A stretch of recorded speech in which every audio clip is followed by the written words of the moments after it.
నెల్లూరు రాజకీయాలు వేడెక్కుతున్నాయి. ఏడాది తిరిగేసరికే వేమిరెడ్డి ప్రభాకర్ రెడ్డి, ఆయన భార్య ప్రశాంత్ రెడ్డి ఇద్దరిని డిఫెన్స్లోకి నెట్టేస్తున్నాయి. వేమిరెడ్డి ప్రభాకర్ రెడ్డి ప్రస్తుతం ఎంపీగా ఉన్నారు, ఆయన భార్య ఎమ్మెల్యేగా ఉన్నారు. ఈ ఇద్దరు జగన్మోహన్ రెడ్డి మీద ఆగ్రహించి వైఎస్ఆర్సీపీని వీడి 2024 ఎన్నికల ముంగిట టీడీపీలో చేరి టీడీపీకి నెల్లూరు యావత్తు పట్టం కట్టేలా ప్రయత్నాలు చేశారు. వాళ్ళ ప్రయత్నాలు ఫలించాయి. 2019లో క్లీన్ స్వీప్ చేసిన జగన్మోహన్ రెడ్డి 2024లో బొక్కబోర్లా పడ్డారు. 2024లో ఒక్క సీటు కూడా నెల్లూరు జిల్లా మొత్తంగా సాధించలేక చతికిల పడ్డారు. అంతటి వేవ్కి అనేక కారణాలతో పాటుగా వేమిరెడ్డి ఫ్యామిలీ ప్రభావం కూడా ప్రధానమైనటువంటి అంశం. ఆర్థికంగా ఇతర అనేక రకాలుగా అండదండలు ఇవ్వడంలో వేమిరెడ్డి ఫ్యామిలీ ప్రధాన పాత్ర పోషించింది. అంతంత మాత్రపు ప్రభావాన్ని చూపుతారనుకున్న టీడీపీ ఎమ్మెల్యే అభ్యర్థులు కూడా చాలా సునాయాసంగా గట్టెక్కడానికి కారణమయ్యింది.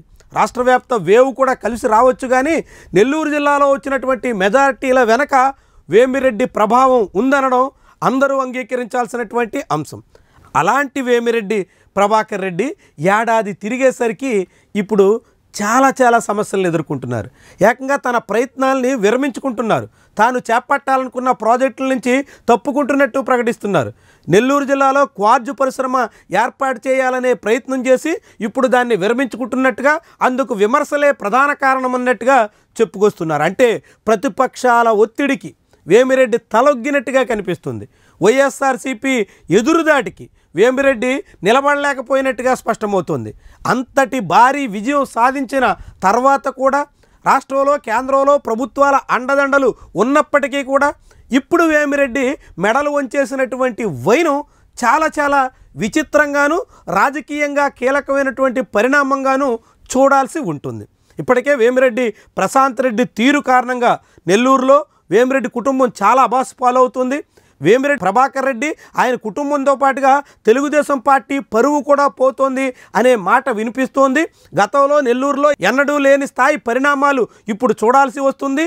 మాజీ ఎమ్మెల్యేల ఇళ్ల మీదకి వెళ్ళి కూడా దాడి చేసేటువంటి దుస్సంప్రదాయానికి శ్రీకారం చుట్టినట్టయింది. ఇవన్నీ ప్రజా వ్యతిరేకతకి, ప్రభుత్వ వ్యతిరేకతకి కారణమవుతున్నాయి. ఇలాంటి తరుణంలోనే వేమిరెడ్డి ప్రభాకర్ రెడ్డి అనుచరులు సాగిస్తున్నటువంటి దందాలు, దౌర్జన్యాలు, క్వార్జ్ సాక్షిగా నడుపుతున్నటువంటి భారీ అక్రమ లావాదేవీలు అవన్నీ కూడా ఇప్పుడు ప్రభుత్వ పెద్దలకి, ముఖ్యంగా వేమిరెడ్డి ఫ్యామిలీకి పెద్ద తలనొప్పులు తీసుకొస్తున్నట్టుగా కనిపిస్తోంది. తొలిసారి లోక్సభలో అడుగుపెట్టారు, అదేవిధంగా తొలిసారి ప్రశాంత్ రెడ్డి శాసనసభకు చేరువయ్యారు.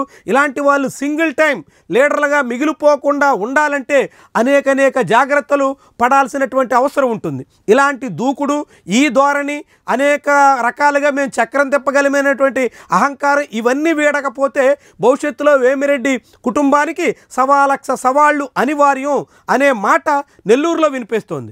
నేరుగా ఒక పత్రికలో కథనాలు రాశారనేటువంటి కారణంతో ప్రభాకర్ రెడ్డి అనుచరులు వెళ్ళి సీనియర్ జర్నలిస్ట్ డోలేందర్ లాంటి వాళ్ళని బెదిరించేదానికి పూనుకున్నారంటే నెల్లూరు రాజకీయాలను ఎటు మళ్లిస్తున్నారో అర్థమవుతోంది. ఇలాంటి తరుణంలో ఇప్పుడు వేమిరెడ్డి ప్రభాకర్ రెడ్డి హఠాత్తుగా వెనకడుగు వేయడం ద్వారా ప్రభుత్వ వ్యతిరేకతను, ప్రజా వ్యతిరేకతను, వేమిరెడ్డి ప్రభాకర్ రెడ్డి ఆయన భార్య భవిష్యత్తులో ఎదుర్కోవాల్సినటువంటి అనేక సవాళ్లను అంగీకరించినట్టు అవుతోంది.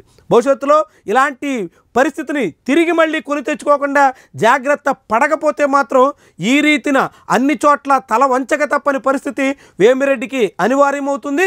మరి జాగ్రత్త పడతారా, లేకుంటే ఇదే దూకుడిని కొనసాగిస్తారా, అలాంటి చిక్కుల్ని కొని తెచ్చుకుంటారా? నెల్లూరు రాజకీయాల్ని అనేక రకాలుగా మలుపులు తిప్పే అంశాల్లో ఇదొక కీలకమైనటువంటి విషయంగా మనం చెప్పాల్సి ఉంటుంది.